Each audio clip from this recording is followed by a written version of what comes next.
Ladies and gentlemen of the old world, welcome back to another best of 5 showdown between myself and Hadres. So here in the first game, it's going to be the Sons of Sigmar facing off against the Filthy Skaven.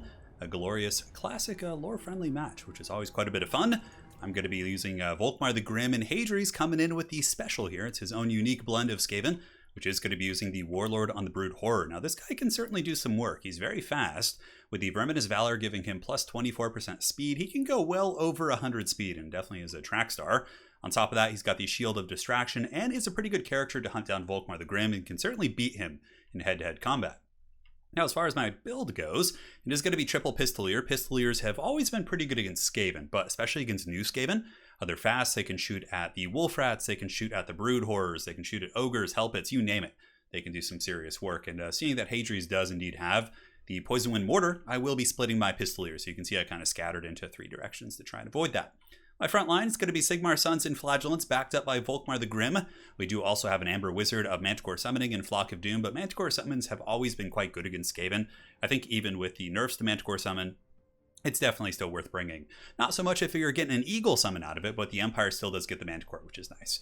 We've got a couple spears in the back, Empire Knights, 2 units of Knights of the Blazing Sun, which have very good dual purpose. They're very capable of fighting Skaven monsters, especially with fire damage against Brood Horrors, and also have exceptional shock damage against the infantry, and also have magic resist. So if they're being hit by Warp Lightning Cannons, by mortars, they're going to be slightly more durable than your average cavalry unit. Now, last but not least, a little bit of a spice here on the end of the build is going to be the Royal Aldorf Griffiths. Now, these guys are quite solid in this matchup, I think. If Skaven do go with the Flayers or a Doom Wheel, or happen to bring Brood Horrors or any big monsters, they have anti-large, they have armor piercing, but most importantly, these guys are a second source of terror. So that's pretty much it for my whole army. And now for Hadres, he's got 2 Wolf Rats hiding up in the hills, front line of Clan Rats, I think some Skaven slaves on the periphery, 1 Poison Wind Mortar, Rat Ogres, a Doom Flare, which is going to be the Dwarfling Menace. Definitely a little bit annoying. It's very heavily armored. When it's in combat, it actually gets a buff of armor, putting it up to like 114. So like Empire Knights, Knights of the Blazing Sun, they actually don't trade that well with it. He does have the Packmaster as well as the Warlord, a very powerful goon squad, and it's going to be a Plague Priest on foot. Let's get this party started, guys, and have some fun. Good luck, have fun. Mortar shots are coming downtown, going after the Flagellants, these shirtless dudes. They'll happily drink that poison brew for Sigmar, but you know, it's still not the best case scenario, but they'll take it. I'm going to be pulling them back, trying to make sure my army does engage at the same time, and I did see that the Wolf Rat flank was here, triple Wolf Rats actually, so very scary stuff. I don't really have the best AoE to punish those guys with, but the mortar fire really hurting incredibly bad. Also, my Pistolier is a little bit sloppy here, do get caught by some Wolf Rats. Hadres is able to get a nice jump. But from here, the Knights of the Blazing Sun should be able to lance down these rats, and the Wolf Rats definitely take a big charge, but they're so fast, they are able to squeak away, and I'm sure there actually is some squeaking afoot.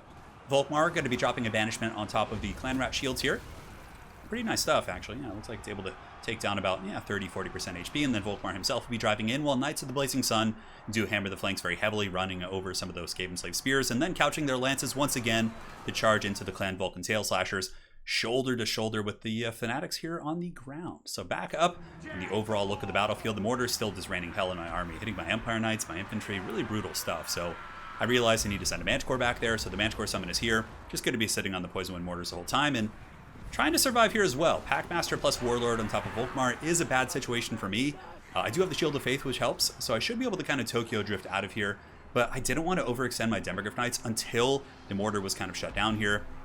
So now the Demis are going to be charging in and helping out against the Packmaster. Granted, there's a fair amount of Skaven interference via Skaven Slaves, but they're being punted quite happily here by the Royal Aldorf Griffiths, which I think is super heavy metal. And also we get the Sigmar Sons piling in. So this is a good trade here. Demogryph Knights with anti-large will most definitely beat on a Packmaster and give them the business. Granted, Packmaster with a couple attacks should kill the Demogryph Knight models, but I think this is totally fine. With Volkmar the Grim giving Shield of Faith and Hammer of Sigmar, I probably will be able to win that trade there. Now, balance of power is in the favor of the Skaven. They're getting some really good engagements. My whole flank here was more or less collapsed. The Spearmen here are broken, Knights of the Blazing Sun are broken, his Doom Flare took, superficial damage. I mean, they still have 3 of 3 models. So all in all, it's a relatively tough situation for me. Thankfully, the Summoned Manticore was able to disrupt the mortars for a period of time, but now it's back online. But we have a good situation here. All of our mortar teams, our pistol teams, are going to be sitting and shooting at the Packmaster and the Brood Horror, and the Demogryph Knights are just on them, man, just hunting them down.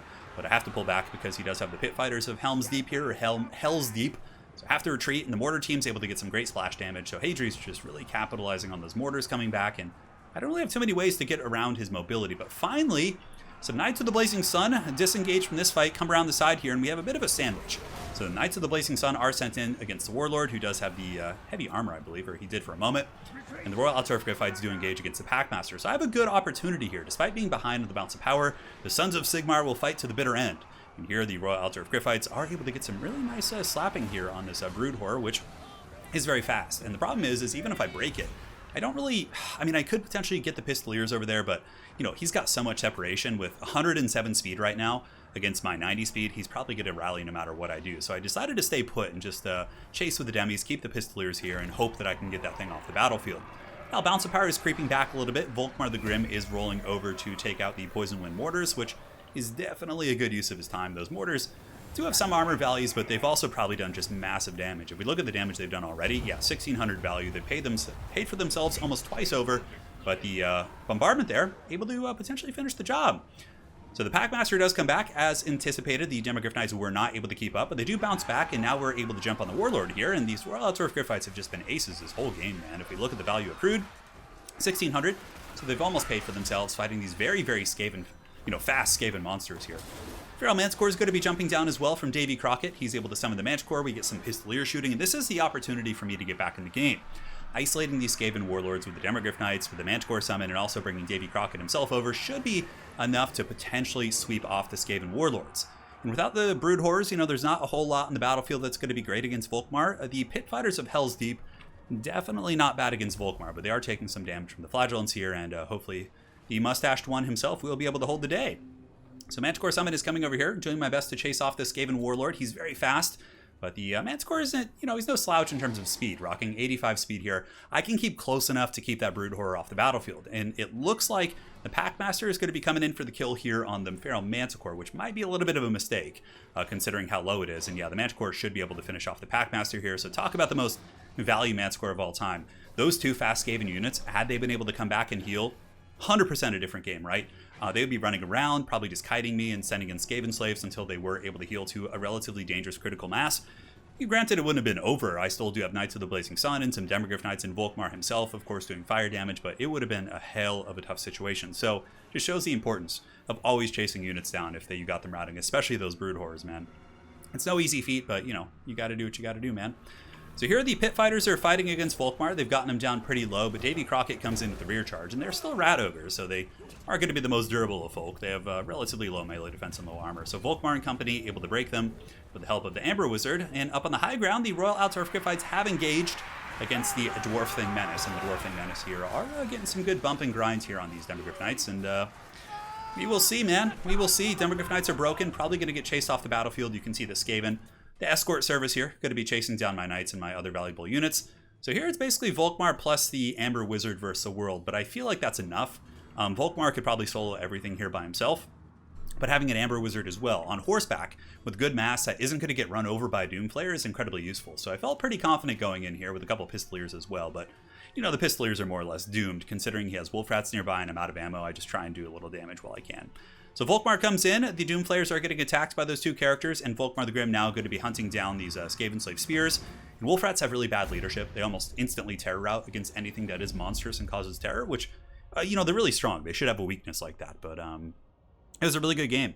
My build against Skaven is usually similar to this, a little bit different. I usually use a third Knight of the Blazing Sun and a fourth Pistolier instead of the Royal Aldorf Griffiths, but I decided to change it up because I felt like the build was really lacking some true heavy anti-large. And if Skaven came in with like Ikit Claw or like a Doom Wheel of some sort, Knights of the Blazing Sun can fight it, but it's not going to be a great fight. So Volkmar himself, great value, 2,700. The infantry, of course, just did their job. 800 here, 742. Demogryph Knights, 2,200. And the Pistoliers all did some topical damage as well. But really Volkmar and the Demis, I think, were the hard carry and did some really good work that game. The Warlord, thankfully, we were able to catch him 1,500, despite, you know, constantly taking a lot of damage. The Warlord more or less paid for itself. I mean, I think it cost like 14 or 1,500 maybe on the Brood Horror or something in that range. And yeah, he's a real beast, man. I definitely like the ingenuity of Hadres using this guy. It's really fast, and also he has a shield that gives -5 melee attack, which can be really good versus blob fights. But I still think Throt is quite a bit better. Just Rat Ogre summons plus the ability to heal, I think, is just too much to pass up on if you're going to be going for all these Molder monsters. And yeah, Packmaster's always fine, and Wolf Rats, of course, were pretty choly and constantly chasing me. And the Dwarf Thing Menace, yeah, that thing is... The flares, that's what I was worried about, right? But I guess we had the demis to deal with it. Anyways, guys, that was game 1. Hopefully you enjoyed that. Now we will be jumping over to game 2 in this glorious best of 5. And my friends, we'll see you in just a moment. Alright guys, I hope you got your Bugman's brew because we have a Dwarf versus Wood Elf showdown, and I have to say, no matter what the circumstances, whether it's a rush, this is probably one of the grindiest, longest matchups in the entire game. Now, I actually played a best of 5 against Anticity. Of course, you guys probably saw that a couple days ago, and he was able to really do well against my single artillery piece, right? Because with one organ gun or one grudge thrower, which, might seem nice, just kind of a low investment to force the Wood Elves to come to you, they can use their arrows of Kurnus and basically butter your bread. They're going to destroy your artillery pieces, then you have to waddle after them, get picked apart by bows.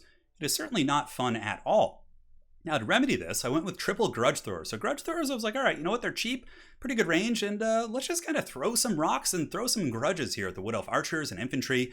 And to keep eyes on them and give us some battlefield control, I went with triple gyrocopters. So the gyrocopters, of course, are pretty good at just, roasting lightly armored infantry. So for example, if he had gone with a Dryad rush, not Dryad, but some sort of an infantry rush, Wildwood Rangers, Stag Knights, Wild Riders, the damage on the steam cannon is actually really good against all those type of units. Aside from that, we got Gromby, Longbeards, Dwarf Warriors, a bunch of Slayers.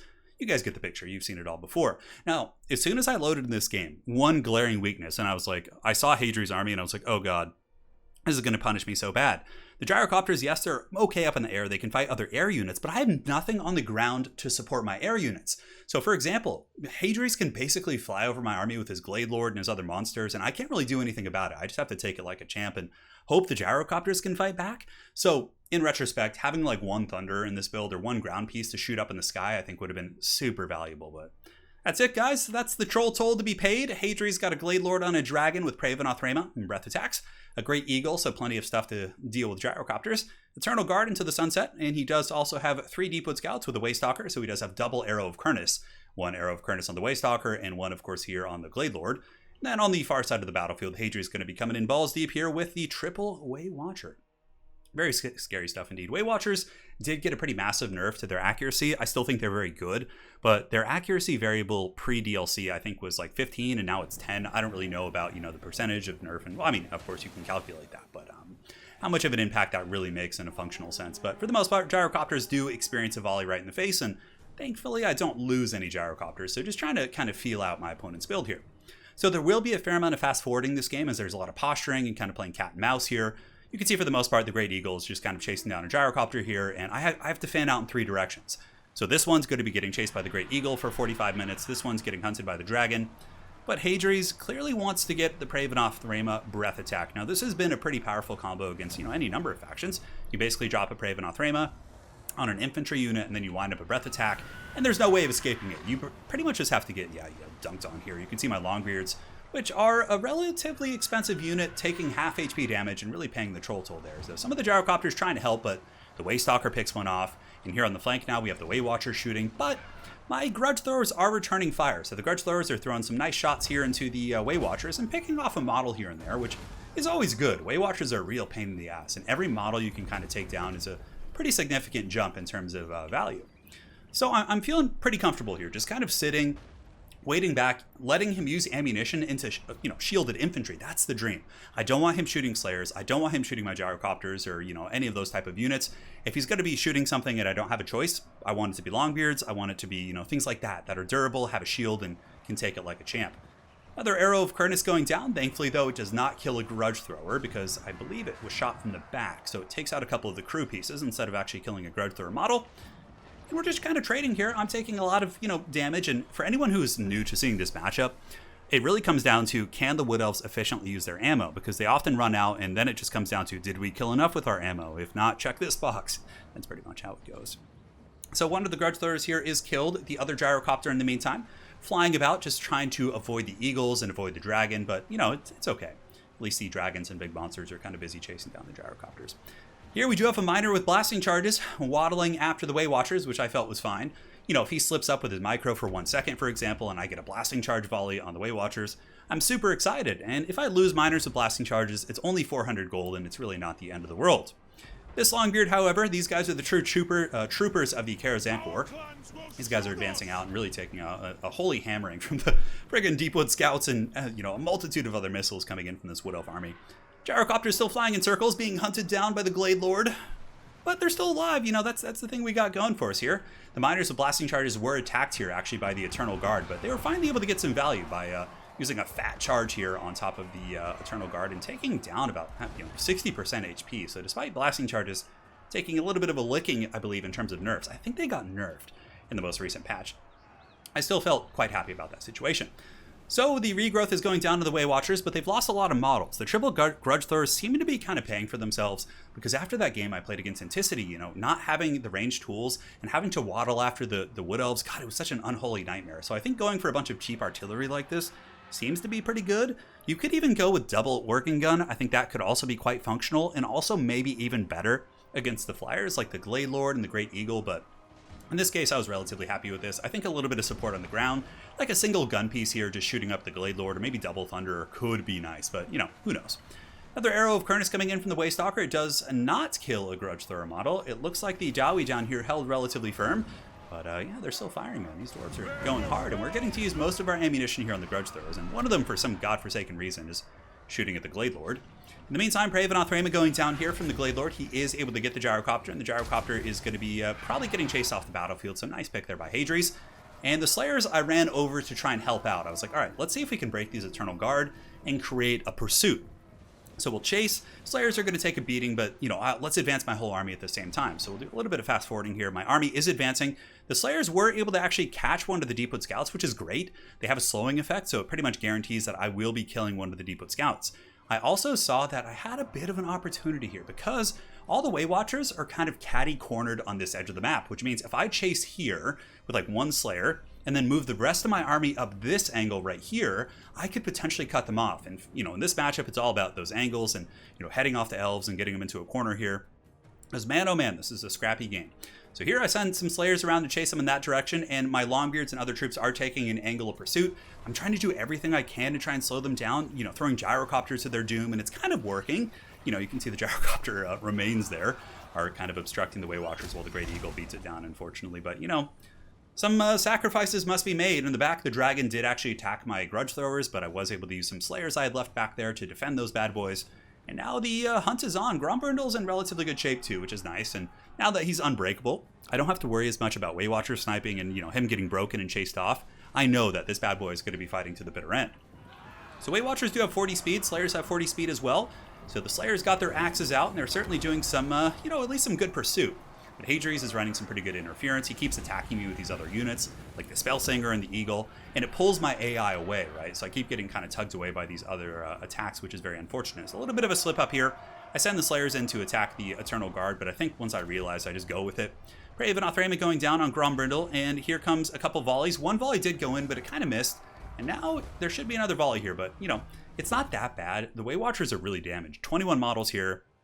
And is it 21 and 21? Man, what are the odds? But yeah, 21 models, 21, and also 41 here. Here comes another volley against Grombrindle. So he goes to 4,400 and takes a fair amount of damage, I guess. Not that much. That actually didn't do much at all. And then the breath attack coming in here from the top probably will be the most damaging aspect of that engagement. So yeah, apparently, the nerf to Way Watchers. Obviously, they still do big damage against like bunch things, but maybe they're not as effective at sniping things that are, a little bit smaller like a Dwarf Lord, which I'm, of course, in this situation, I'm totally fine with.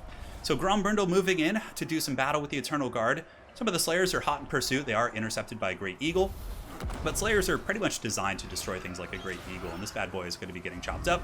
-2 leadership, probably going to be breaking off the edge of the battlefield. And then from there, the Slayers have a really good engagement as well against the Spellsinger of Life with only 15 armor and 34 melee defense. Those guys were born for such fights. Longbeard's moving in to fight the other Way Watchers back here, and currently we have like a dead even balance of power, guys. It's a really damn close game. Grombrindle's going to be piling in with his big old Groon Axe and doing some damage against the Glade Lord, who is afflicted by the Flash Bomb. Hadres able to get away with taking pretty much minimal damage, so, I was a little bit sad about that, but you can't have it all, man. Dwarf Warriors against Deepwood Scouts is great. Dwarf Warriors here against Deepwood Scouts also nice, and we do have some Longbeards, which, if there's anything that's going to be hunting down the Way Watchers, Longbeards are definitely up to the task, as they do indeed have great armor in melee combat, and then of course their shield is going to be kind of pertinent there. So the Way Watcher ammunition probably will be used up here in the Longbeards, and then ideally, I still have more Slayers coming. I think I have some Slayers fighting over here. Yeah, we have the Slayers right here, and then also we have another unit of very, very pissed off Slayers running from across the map, and a little bit of ammunition left on the Grudge Thrower, but the Grudge Throwers were able to use all their ammo, which is certainly exceptional. And now the Lifecaster is trying to get away. It looks like it is going to be getting a fat heal off on the Glade Lord. A regrowth. Oh, God, that sucks so bad. Overcasted regrowth plus an Earthblood. what little bounce of power lead I had is probably going to be dissipating as this dragon pretty much goes back up to full health there. Yep, right back to the middle. And here comes Grombrindle as well as the Slayers, really knowing that I probably need to finish off the Spellsinger. If he has that much Winds of Magic left in the late game, I think there's probably some more in the tank. So we're going to be hunting. The dragon does land, and now it's going to be fighting Grombrindle. But thankfully, you know, Dwarven Footlords don't get knocked over nonstop. God, that was probably one of the worst things about playing, you know, Footlords in the past. But the Spellsinger is pretty much broken, so Slayers will chase it off. Grombrindle will keep pursuit with the dragon. And the Way Watchers are pretty much out of ammo. They've used it all here on the Longbeards, who did actually break and run off the edge of the battlefield. But if I didn't have these Slayers in reserve coming in, I might be in a little bit of trouble. But knowing I have those guys in the back pocket, I felt relatively confident. But it's still such a close damn game, man. The Spellsinger of Life chased off the battlefield, and Grombrindle coming in with the steel chair, baby. Going to be doing battle against the Waystalker. Waystalkers have terrible armor-piercing values, and Grombrindle rocking 125 should be really, really durable here. He is dropping some serious bows, but the Dragon's coming in as well, but the Flash Bomb able to mitigate their charge speed and their melee defense and their basic speed as well. And the Waystalker might actually break. He took a couple big shots, and there's also, like I said, those big old pissed off Slayers coming from two directions. So we have Slayers coming from here, Slayers coming from here, and there's about to be a fat Royal Rumble, my friends. Look at these guys. They got their axes out there. They're going for the kill. I think we decide to pile in on the dragon and try and get a sandwich here. Grombrindle with a nice attack in the back there. Here comes the Slayers. Will they get the dragon? Will it escape? It looks like it will. Hadres does take a nice escape route, and I do not think I'll be able to catch that bad boy. So from here, we get these Slayers, and we decide to chase down the Waystalker, which is running off the edge of the battlefield. Hadres probably still has a really good breath attack in his back pocket. He does cycle charge in here against Grombrindle, but there's a lot of Slayers nearby, and like I said, cycle charging, it ends up doing pretty good damage still, but the Dwarf Lord will now at least be able to fight back instead of just getting knocked over and getting beaten around like a bowling ball, which is quite cool. So this Glade Lord taking a little bit of chopping damage from the Slayers as it does retreat. Wood Elves still have Way Watchers. All hands on deck, man. We got blasting charges. We have the Grudge Thrower crews coming in. These guys got their hammer and anvils, or actually they're just little hand axes here. You know, there's grudges to be settled, man. Everyone's got to be hands on deck here. So Slayer's piling in now with Dwarf Warriors and the White Dwarf leading his last bastion here of Dawi. But we're pretty far ahead on the bounce of power right now, and the dragon, even if it were to kill Grombrindle with some effective cycle charging, it might still have trouble with the Slayers. A big breath attack. I try and scatter at the last second, but unfortunately, man, that was painful. He got a really nice breath attack and was able to take out more than half of the remaining Slayers. So here comes the Glade Lord. It does the attack animation that they all dread, where it leaps into the mass of enemies. Now that can do good splash damage, but also does make him a little bit vulnerable to being punished here by the Dwarves. Flash Bomb is off cooldown. It's going to be lowering him down to 26 speed. And the White Dwarf, songs shall be sung of this day as his giant axe cleaves the Glade Lord asunder. And it looks like that is going to be army losses here for the Wood Elves. So that is game 2. Well played, man. An incredibly scrappy game. I thought I was in huge trouble when I didn't have tools to shoot the dragon or the eagle. But in the end, the Grudge Throwers actually did quite well. 866, 1400 there. That's a huge value. And then 900. They all paid for themselves, which is great. Probably the weakest link were the gyrocopters, but I still would like them because if the Wood Elves go for a rush, it's going to be so good against War Dancers, against you know, some of the other assets you're going to be running to. So I think the triple gyrocopter is still probably one of the ways to go there. And if they go with rush builds, they usually don't bring like an air force of any sort. Maybe the Sisters with Twilight, but they're not that big of a threat against gyrocopters by themselves. So yeah, I like the build. Again, if you guys are going to emulate this build or try something similar, I would 100% recommend maybe even cutting one gyrocopter just to get, like, you need a Thunderer. You need something on the ground to shoot up into the sky. Otherwise, you're just going to be super taxed on micro. Like, so much of my micro that game went to flying the gyrocopters, and in the end, they just kind of were a glorious, went to their glorious doom. Might as well have been Slayers. And yeah, Hadres and I talked about after the game, maybe Sisters of Twilight would be really good. Some Glade Guard with Starfire Shafts, maybe some cheap cab units just to chase things down. But it was a good scrap. His dragon, huge value. 3,300, man. Oof. Waystalker got 1,000. Deepwood Scouts did okay. Way Watchers really had some trouble as well. I guess they were mainly shooting shielded infantry the whole game, so it wasn't, you know, they're not the Way Watchers of old that could pretty much just one-shot anything they shot at, which I'm glad about, for sure. So well played, and now, guys, in this best of 5, we're going to be jumping on over to Game 3. So we'll see you in Game 3 in just a second. All right, my friends, and now we're back with Game 3, which is going to be my Skaven facing off against his Bretonia. So it's going to be Throt the Unclean against King Lewin. The powerful mustache is here indeed, and let's get this party started, guys, and have some fun. Now, as far as the build goes, it is going to be a front line of Skaven Slaves, and the Skaven Slaves are going to be taking a beating for the Horned Rat. Basically, you have them fight peasant mobs. Bretonia, I mean, if they bring Foot Squires or Battle Pilgrims in this matchup, Battle Pilgrims, I think, are justifiable, but either of those units really get punished by mortars, like, horribly bad. So I feel safe bringing Skaven Slaves, and if they do have elite units, you have a Plague Furnace. Plague Furnace is exceptional, it can drop summons. It can also serve as a Mortis engine to wear them down in a grind. You guys get the picture. So we do have 1 unit of Clan Rats, 2 mortars in total. So Poison Wind mortars here, as well as the Avalanche mortars, which I love. The Avalanche mortars they just drop the base super hard on cavalry, on archers, on catapults. I feel like they're just really, really good. Granted, quite expensive. They cost 1,500 gold, so it's no it's no walk in the park there, but I really do feel like they're worth it. So we got Throth the Unclean. I feel like he's by far the best choice against Bretonnia. His mobility and his mass and his ability to summon rat ogres makes him an absolute terror in the night against the Bretonian cavalry. Like, anywhere on the battlefield, he can be there in just a second with his high speed and just dropping rat ogre summons. We also brought a chieftain because, you know, double paladin is really common with Fey Enchantress, and Throth would probably have some serious problems with 2 paladins supported by the Fey Enchantress. So having another hard-hitting AP character that also lowers melee attack of nearby units with his Shield of Distraction, I felt would be pretty strong. And Guardian. Guardian is always nice, right?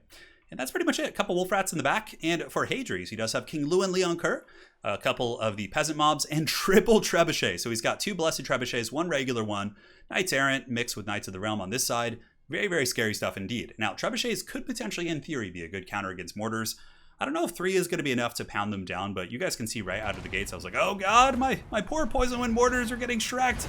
And you can see it is the case. So far, some of the rat ogres are getting pelted, and the mortars have already lost numbers of their crew. So they start with, I think, 9. Yeah, I think the Avalanche mortars have 9 as well. So if the Trebuchets keep dropping those shots, it's going to be scary. Now, this was a bit of a ballsy play. I pretty much go full Mission Impossible here. Throughout the Unclean is going to be rappelling down from the roof, you know, dodging the lasers, all that sort of good stuff. I'm like, okay, Knights of the Realm are over here. Lewin is behind my army. Knights Errant are here. I'm like, let's go balls deep, dude. Let's go rat deep. And just go in, bully past these peasant mobs, because they have like 0 mass, and then just use a rat ogre summon on top of the field trebuchets. It was a little bit of a wild gambit, but, you know, I feel like it'll pay off here, because without that, I'm pretty sure the field trebuchets would kill my mortar teams. If you look in the backfield here, Skaven Slaves are getting destroyed. My mortar teams are at half health already. I'm like, oh god, it's going so bad. So Throth comes in, he summons some rat ogres, which will easily destroy this field trebuchet, or at least push them off. And now he's going to be making his Tom Cruise escape. And obviously with his speed, I'm able to take an angle of pursuit, get away from Lewin, and, you know, all is safe and good in the world. So now mortar team's going to be going after Knights Errant, and the Skaven Slaves and rat ogres are going to be rushing to intercept these guys. Hopefully we'll get a couple kills there. Okay, how did that even happen? That one mortar just like went straight up and down and just nailed those Skaven Slaves. Incredibly funny stuff. Avalanche mortars, though, now that there's less trebuchets, are able to rain some fat beats in here and really wreck that Blessed Trebuchet, while the Rat Ogre summon is able to make relatively quick work of that Trebuchet crew as well. So pretty happy about that. Here, the Manticore summon from Hadres is going to be sent in to go after the Poison Wind mortar, which is definitely a good idea. However, I do have Wolf Rats with poison as well as Rat Ogres back here, and they should be able to easily deal with the Manticore. That's a ton of DPS coming in, and you can see the Manticore pretty much instantly break. So, very little damage coming in, and that's one of the 2 Manticore summons that Bretonnia has. They don't have healing, they really need to get value from those Manticore summons, right? So Avalanche Mortars are able to shut down the other Field Trebuchets. Rat Ogre summon broke the Field Trebuchets in the middle, but they'll probably be coming back. And now Bretonnia is going to be pushing in, probably realizing that the Trebuchets are having a little bit of trouble against the Rat Ogres and some of those other tools. We have a big old flank engagement. So Skaven Slave Spear is going to be jumping in, Pit Fighters of Helm's Deep. We have Throth the Unclean coming in with the poison. And I believe there's also going to be mortar shots. I can't remember, but really this is pretty good. Mostly spears. I also do have the Wolf Rats with poison. Now, Wolf Rats obviously pretty terrible against such things at a vacuum. But in this situation, Wolf Rats plus Throth are really good for punishing people, not people, but for punishing plays like that are a little bit aggressive, right? So these Knights of the Realm got shreked by the Pit Fighters, doing some good damage in response, but Creature Killer giving bonus first large to those guys is just so sexy, and it does so much damage. And you can see the Chieftain as well, also buffed up by Creature Killer, is giving his heavy armor-piercing attacks to those Knights of the Realm, and also lowering their melee attack down to 27. Avalanche Mortars dropping some shots, nuking fellow Skaven here in the back. Hadri's doing a good job getting his Field Trebuchets back, so this one is coming back, and I'm pretty sure he rallies that one in just a second. And some of the Knights of the Realm are able to finally get on top of the Poison Wind Mortars, which I only have 4 left, so their combat efficiency really isn't going to be too solid here in the later stages of the game. Lewin did get surrounded on the far side. I was able to surround him with some Wolf Rats, but he was able to terror route them and get away. But not before we took down about half his HP, if not more. Throth the Unclean plus the Pit Fighters of Hell's Deep. These are rat ogres that are actually immune to psychology, whereas regular ogres, which are jokingly referred to as rout ogres, often do break. And to be completely honest, I didn't use them too much until Hadres pointed out that they were immune to psychology, and then I started mixing them into my builds. So here the Holy Wardens are able to break through some of the brave Skaven slaves, and the Avalanche Mortars are dropping some serious bows on these guys, but I think the time of the Avalanche Mortars may be at an end as they nuke some fellow Skaven on the way out. Rat Ogre is trying to save them, but there's only a couple left, only 4, and Bretonnia still has a fair amount of mobility. It looks like the Manticore summon, the second one for Bretonnia, was used here, and what did it go after? Can't really tell. I think it's trying to go after Throt, but Throt can easily outrun that thing, not really that big of a deal. And the Plague Furnace should be able to survive. Manticores don't have great AP, and the Furnace does have 90 armor. So here are the Warlord and the Chieftain, or King Lewin, not King Lewin, Throt the Unclean and the Chieftain, are going to be going after King Lewin, but he is able to slip away using the Foe Seeker there. And now we have the Holy Wardens and a bit of a grindy fight. And normally this would be a little bit scary. They do fire damage and can really punch through the, not only the physical resist of Throt, but also can, of course, do some, that comes from the Guardian, of course, but they can punch through with their fire damage. But I do have the Plague Furnace, so the Plague Priest is going to be moving in, really draining their health.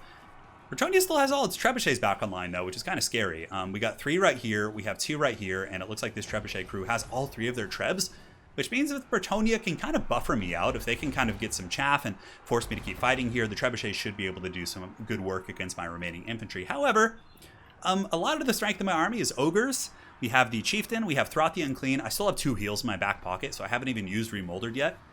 So really, at the end of the day, the trebuchets aren't going to be great against much here. You can kind of shoot them at things like the Plague Priest, but you can see they're kind of having to shoot at ogres, and it looks like they killed 1 Rat Ogre with 3 volleys here. But here comes the Pound Town, as many of these peasants are eviscerated by the Warpstone drills. Look at that. Talk about a massacre, man. Those guys are getting chased back, and for the first time in the game, we do pull ahead on the balance of power here, as Throt the Unclean does use the Remoldered on himself to get the melee attack leadership, but more importantly, the regrowth ability. So Spearmen at Arms going to be making a valiant stand. You know, all, what, how much money did they cost? I think like 300 or something, 250. Something really cheap.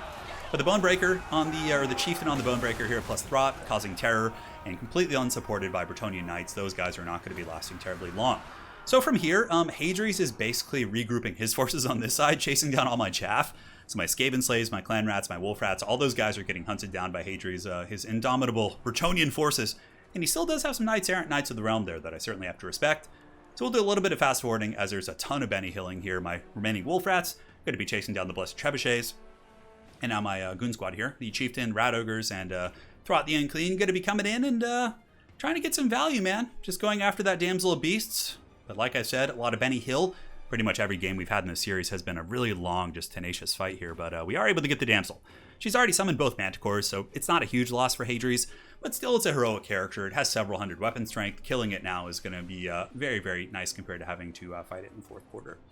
Now, as far as my resources I have at this point, I of course have my characters, some Skaven Slaves, Wolf Rats, and some Rat Ogres left, but I still have 1 Plague Monk summon and 3 Clan Rat summons. So having those summons here certainly going to be very nice for, you know, because my chaff probably won't last long, and then that could mean that my big characters like Throt and the Chieftain could be surrounded by like Knights of the Realm. Even though I am ahead on the balance of power, it's still a little bit of a precarious situation, but Throt is no joke, man. And something I noticed is that Hadres, his peasant mobs were like active and like fresh and stuff. I have no idea how that was still possible, but perhaps the peasants have some perfect vigor from working on the farms. They're very, very durable folk. So here on the flank, the Knights Errant going to be charging into Skaven Slaves, but Throt the Unclean going to be bounding over on his Brood Horror, applying some poison here, and definitely nipping at the heels of these guys. And the Rat Ogres, of course, are able to catch up, and the Knights Errant being very tired and poisoned. Certainly not a recipe for a good time for those guys. So from here, we will be moving in with our Skaven Horde. The final battle is upon us, as the Brood Horror and the Chieftain getting in there. Chieftain, of course, really has that shield, which also gives the negative melee attack buff to everyone. And King Lewin, very wisely on Hadres' part, going after the Plague Priest. The Plague Priest, the Mortis Engine alone is probably going to be enough to drain down this entire Haggard Peasant Legion. It's also quite good against the Knights. So going after the Plague Furnace here, I think, is certainly a very, very smart play. But here you can see that King Lewin is going to be falling back. Stand your ground, and Lion Shield and Foe Seeker are indeed active. And here he comes once more, charging into the Plague Priest. A nice little cycle charge there, doing some really solid damage. Kind of ebbing and flowing the balance of power. But now that I'm starting to drop my summons, the Plague Monk summons are going to be buzzsawing through the back of these Spearmen. And, you know, Lewin doesn't really have much of a chance against both a Chieftain with Creature Killer as well as Throt with Creature Killer. We have tons of anti-large. Lewin's at negative 90 leadership. That's going to be all she wrote for the Bretonnian Hordes. Well played.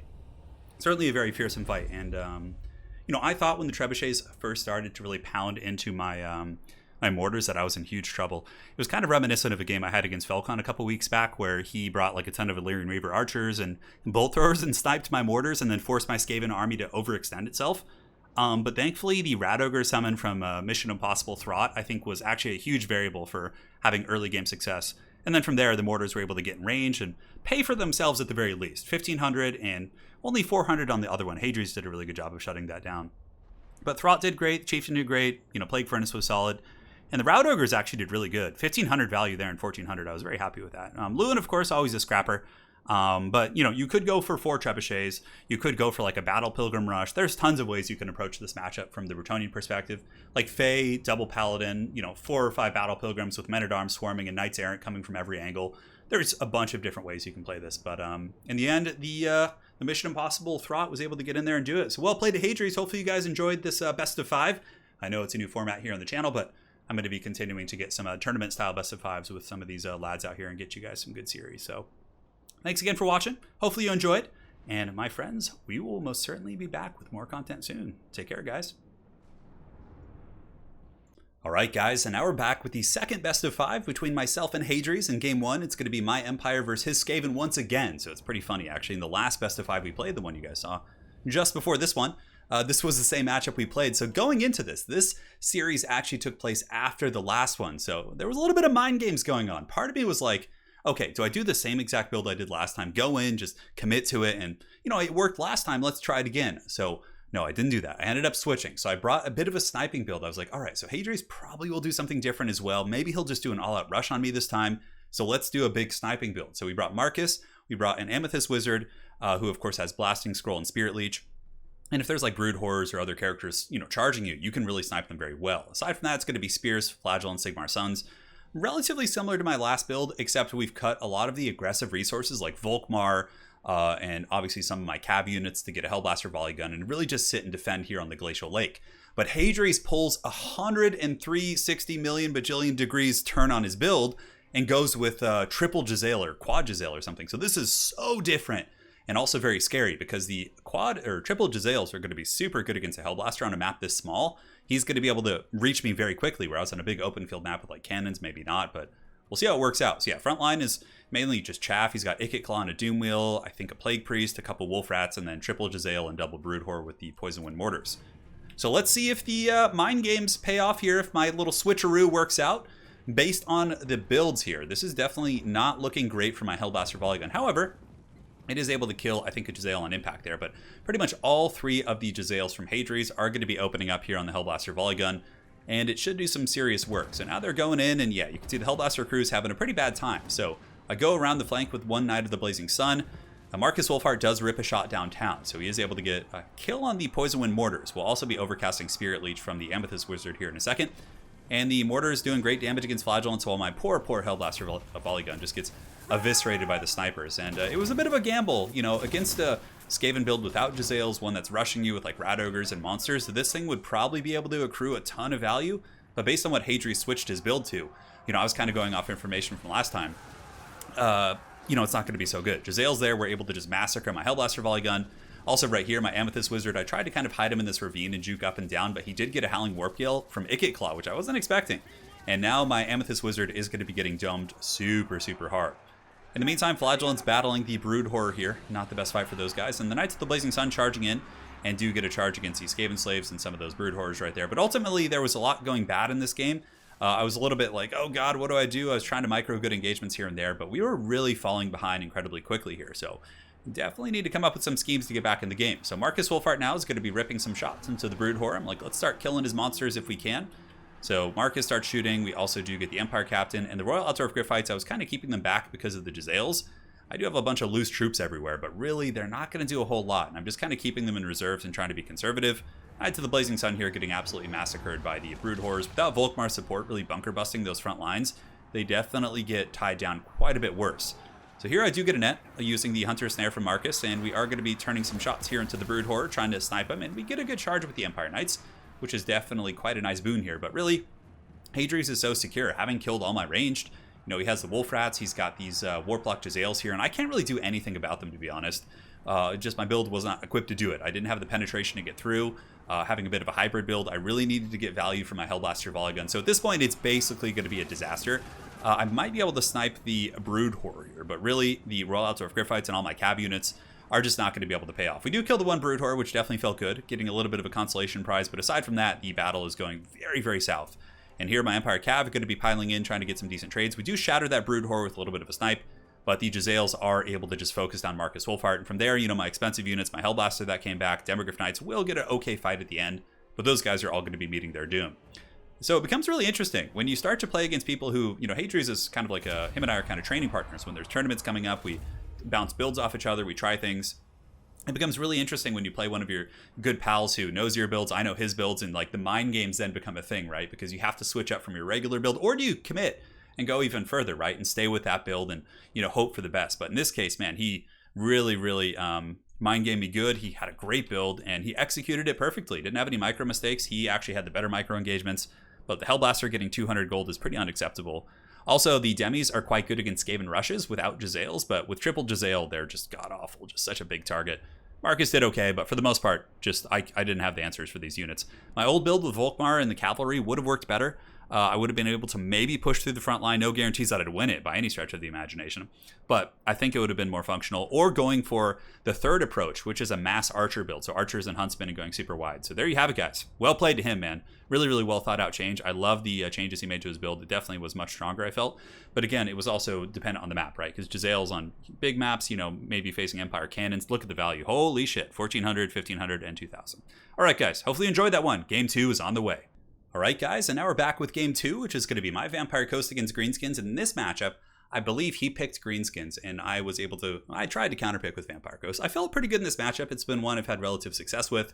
And yeah, we'll see. Slaughter is very good here. Greenskins usually spam a million archers in this matchup, so her being able to summon the cheap cavalry to chase them down is very effective. Now, as far as my army goes, front line is going to be bombers and standard deckhand mobs, backed up by Salastra and double Cyrene.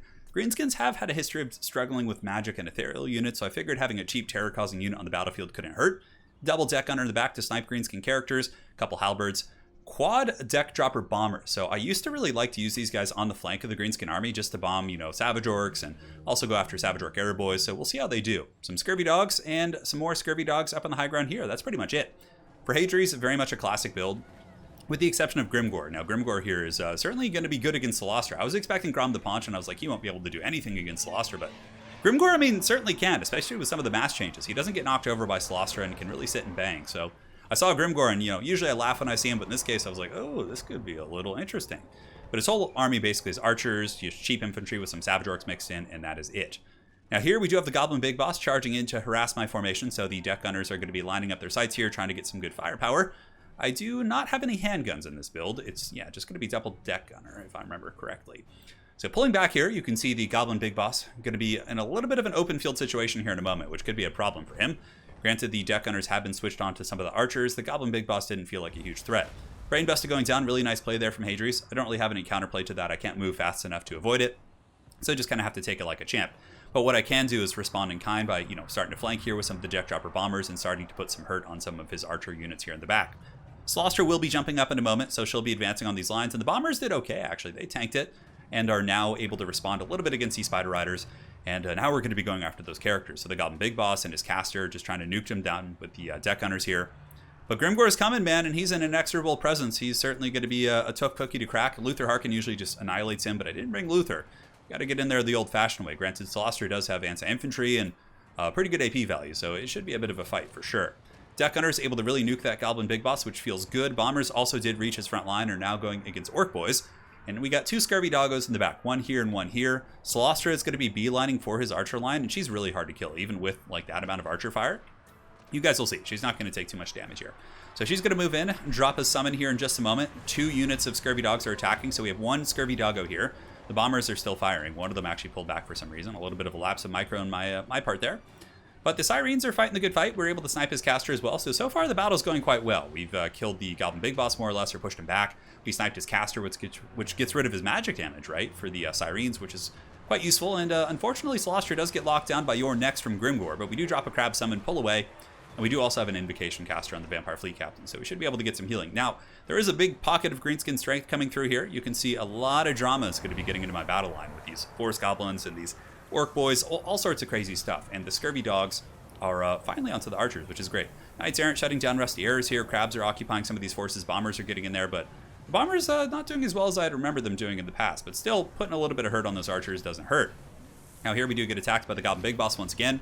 We use the dreaded taunt on him, and he is forced back. And now Solastra is going to be using her big girthy mass to try and keep the Orc boys from getting into the back line. And she should be able to do some work. However, Grimgor is making his way downtown, and there's also a full health unit of Black Orcs back here. I'm a little bit nervous about that. However, Sirens should do good. Oh, look at that Fanatic Ball and Chain, baby. Well played by Hadres. I was wondering how they took so much damage.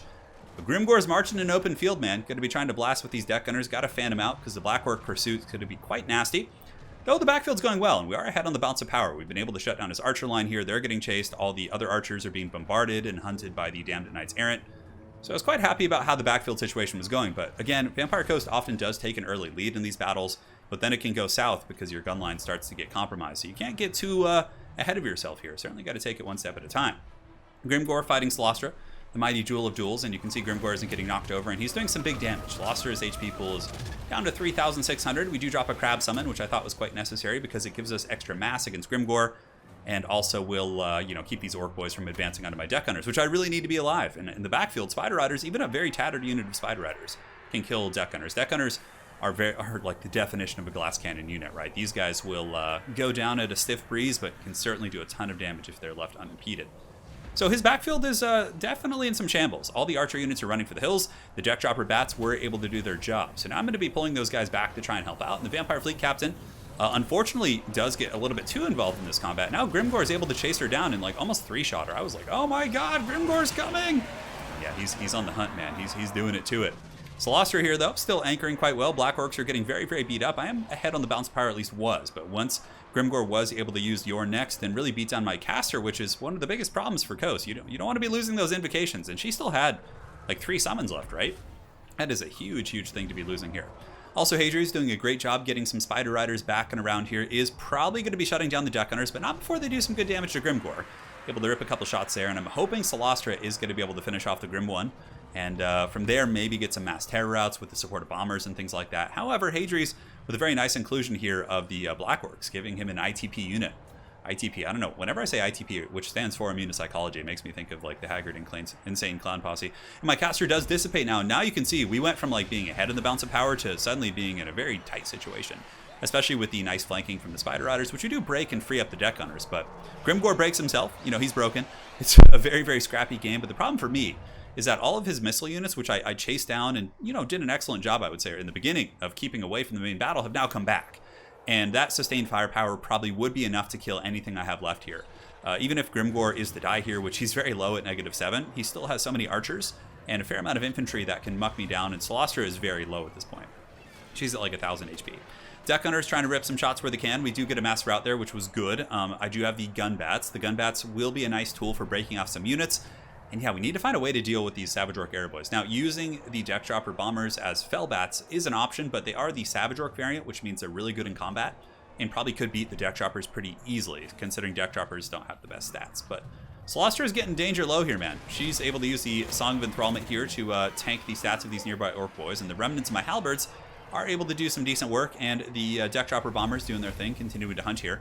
I don't think I have anything left in the battlefield, and all those units that I did just route, I didn't have the assets to chase down everything. He still has a very wide army, so from here, the Orc Boys and the Black Orcs and all these other dudes are going to be making their way in, and probably is not going to be enough for Solastra, as she is the last bastion of her people. With the Orc Air Boy fire, easily going to be able to finish her off. I keep trying here to rally my forces, but with Hadres having a massive core of units now, I think Grimgor is even coming back as well, or maybe he's still running, but that's going to be all she wrote. Very well played, man. It's a matchup I've been wanting to get good at Coast in that matchup and figure it out. I felt like it was a relatively good performance. Hadres played really well also, and he even brought Grimgor. Grimgor got some pretty good value, as a matter of fact, against my big crab lady. Maybe minimizing the damage I took early. I really like the Deck Gunners. They usually pay for themselves, which is nice. Really good at sniping characters. One thing I didn't like, though, I don't know, the Deck Dropper Bombers. I was kind of on the fence about them. I think the Sirens, too, were a little bit much. I've since come up with a new build in this matchup that's quite a bit different, but yeah, the Sirens just didn't seem that great. For 850, I could have had a lot more zombies, which I think you just need buffering to allow your monsters to fight on top of zombies, and that's usually how you do it. The backline harass, I think, was ample with the dogs, plus the Solastra, I think, is still the best pick here, but it was a close game. It was good. We were ahead, and then he did a really good job coming back and just scrapping, as he always does. So that is game 2 in the series, guys. Let's see if he can 3-0 me, and it's just like I got him before, and should be quite a bit of fun. Or Will I bring it back in the next game? All right, guys, and now we're back with game 3, which is going to be my Wood Elves against his Dwarves. Now, this is another one that we had I think we had practiced this one right when the DLC came out. So more or less how I usually play this matchup is a very traditional rush. Use Draco with summons and just a million infantry units and maybe mix in some Stag Knights. But in this case, I had a feeling that Hadres knew that was coming because that's my usual go-to build. So I decided to throw a complete 360. This is not how I usually play this matchup. This is more of a style that you see from, I'm trying to remember the last person I saw. Anticity did something similar to me with this build. So I was kind of inspired by that. So it is a very, very different build. Now, this game is very, very long and intense, so there will be a little bit of fast forwarding going on just to kind of spare you guys some of the monotonous moments, but it's a really fun one for sure. So, Spellweaver of High Magic, you bring this because you want to have Tempest against Gyrocopters, and also the healing is nice. Triple Starfire Shaft, triple Waywatcher, one of which is on the far side, double Waystalker to snipe the Dwarven Artillery.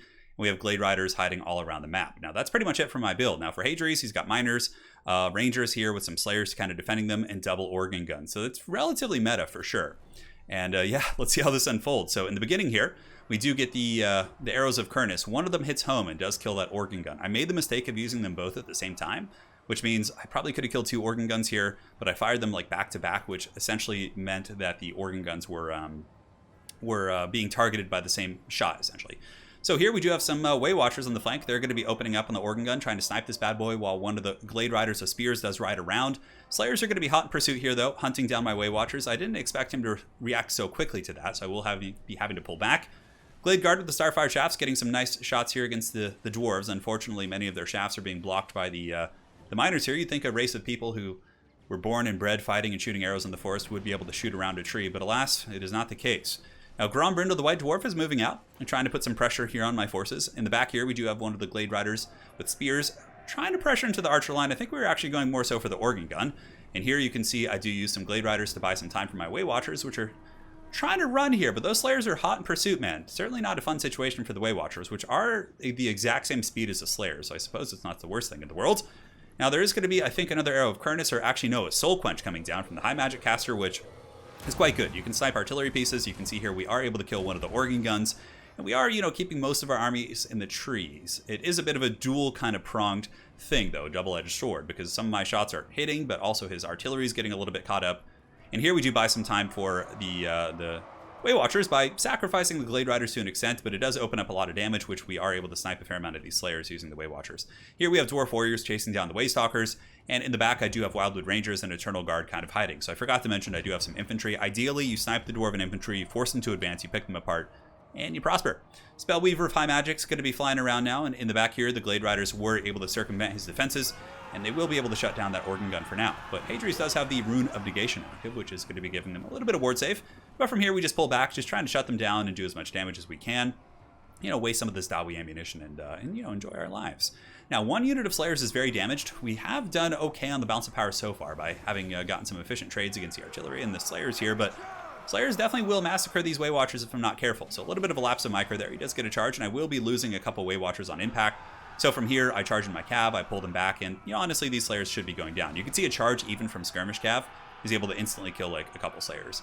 We also do force one unit of Dwarf Warriors to overextend here, so the Wildwood Rangers should be able to come in and help out, but I decided to send them to deal with the Slayers, just to keep those bad boys from getting into my battle lines. Now, here in the trees, we do have a little bit of skirmishing. Waywatchers shooting into the Rangers here on the flank, and also my Spellweaver of High Magic is trying to cause some disruption.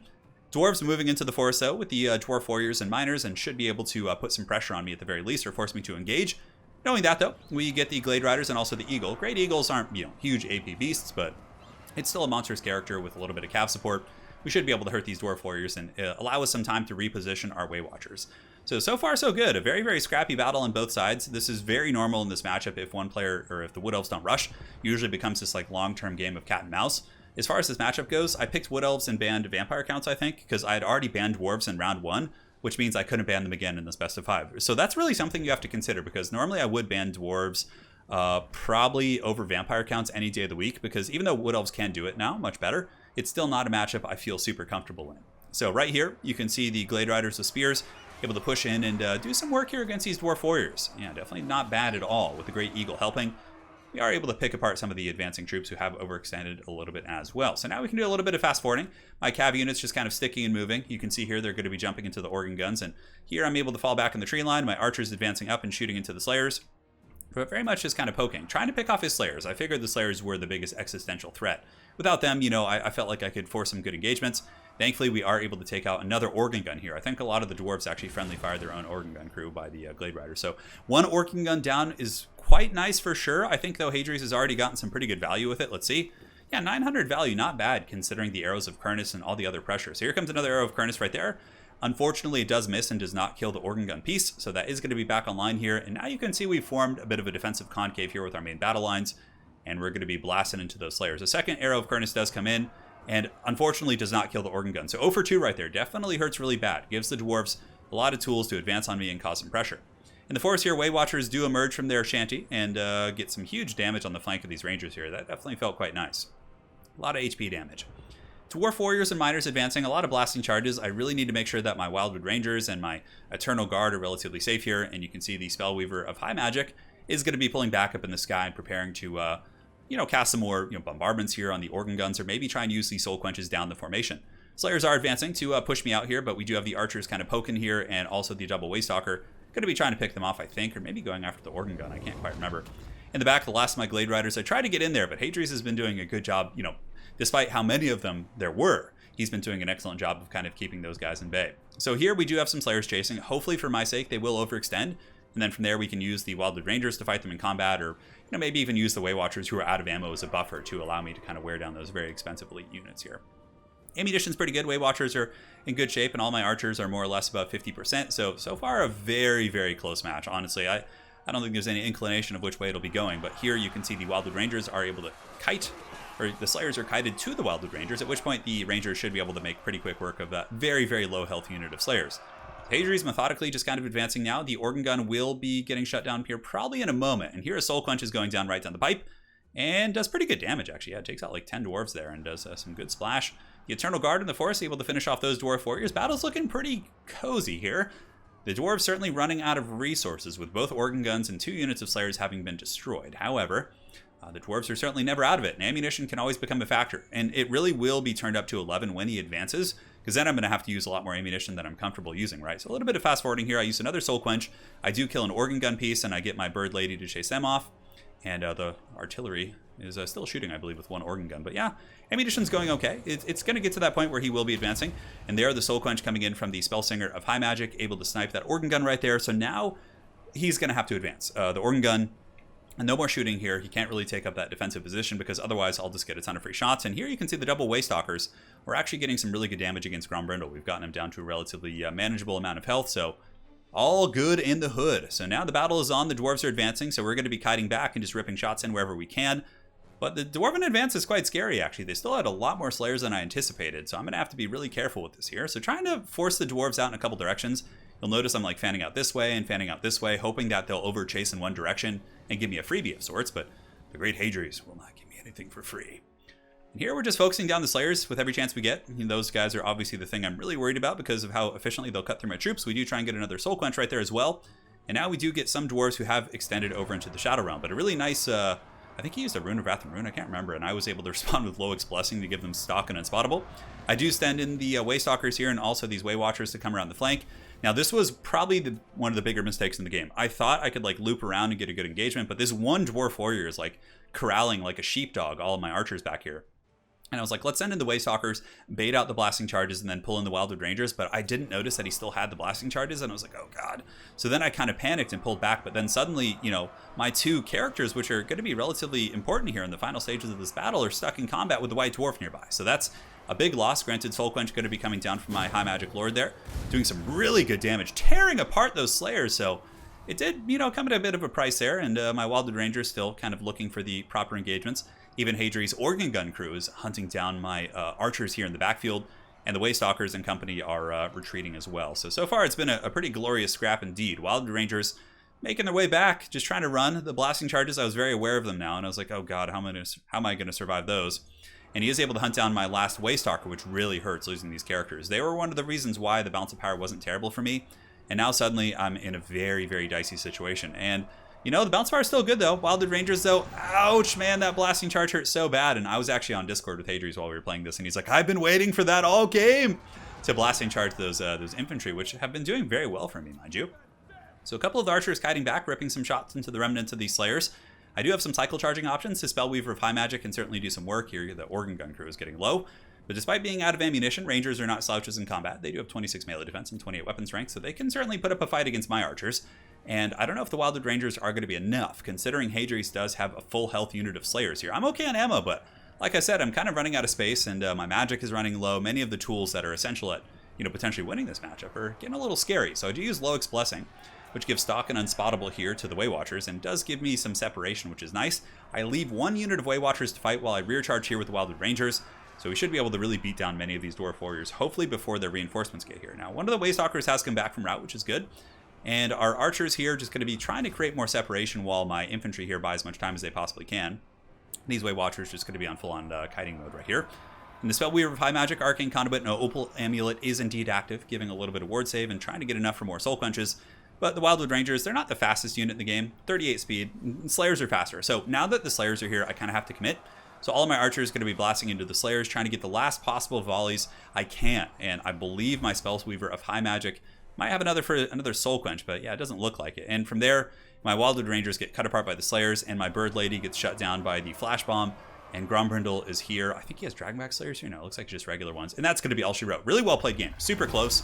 But if anything, something I learned from this best of 3 series is, even if you are playing against someone who you've trained against, they may know your builds, they're going to be thinking the same thing, right? Like, they're thinking that you know their build, so I think, honestly, it might just be best to just stay with your builds you're familiar with. That was the lesson I really learned from this series, because in Game 1, I used an Empire build that was kind of theory crafted, I hadn't tested it too much, and I paid the price. Same thing happened in Game 3. I kind of mind game myself. I was like, he's going to expect the rush, I shouldn't do it, I'm going to be in trouble, so I went with a build that I think is still good, but I'm not the best at it. So, I ended up kind of being in a bit of an unfamiliar territory, because I usually don't play such builds. Not that it's bad or anything. It's just I wasn't able to be as efficient as I think I potentially could have. But yeah, he played really well. Didn't make too many mistakes, really. Just a couple of the organ guns being charged by riders a couple times. Maybe that was about it. But it was a good build. I definitely think my rush build would be a little bit more comfy here. But even still, I don't know how efficient it would be. The 4 Slayers are really nice against that rush style of play. And Hadres, of course, has masterful control. So there you guys have it. That's 2 best of 5s against Hadres. There's 1 and 2. We both 3-0'd each other in each series, which is pretty funny. It just goes to show, any given Sunday. And oftentimes, the series, despite being a 3-0, maybe a close series, just like the first one, for example, that you guys saw was really, really close. Many of those games could have gone either way. And this one, that first game was super one-sided, though. His Skaven against my Empire, holy shit, that was one of the worst beatings I had taken on my Empire in quite some time. And yeah, second game with Coast was quite fun. This one was also good. But yeah, a couple little mistakes, like letting the Waystalkers get caught in the end there, really, really kind of made me pay the troll toll. But very well played to Hadres. Very good composure, and he was able to do it. So there you guys have it. There is about 2 hours of me battling him in best of 5s. And we'll be back with more soon.